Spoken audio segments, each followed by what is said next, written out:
Namaste students. Today's our topic is international trade policy and competition law.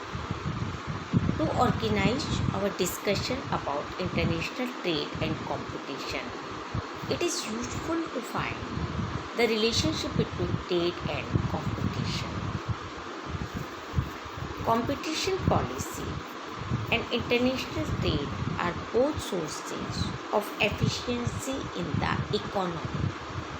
It could be argued that in an ideal worldwide with no impediments to domestic and international trade and full mobility of inputs, products and services, free trade would be the main sources of market competition and efficiency that would allow countries to specialize in those sectors where they have comparative advantage in the ideal world.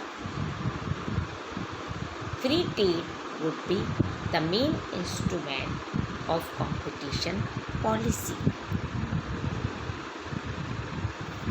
Services, for example, are important non-tradable sectors that interact with the rest of the economy because they are key input with horizontal impact to the rest of economic activities. They are normally non-tradable owing to high transportation costs or the existence of regulatory barriers of different types. Service sectors like telecommunications, transport in different modalities, financial services and energy normally present highly concentrated market structures because they are face important economies of scale and economies of network, so they require a regulatory framework based on pro-competitive principles and sound competition law enforcement to avoid anti-competitive private incentives to diminish competition. In this situation, an open international trade policy is not the only instrument to promote market efficiency.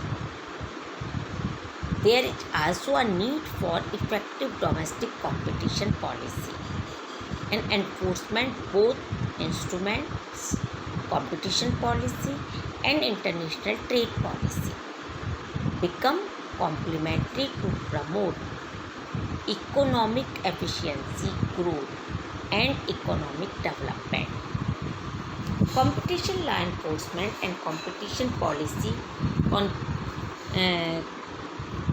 concentrate on the elimination of private incentives to restrain competition through unilateral conduct, market catalyzation and mergers, while international trade policy focus mostly on the elimination of regulatory restraints to international trade follows.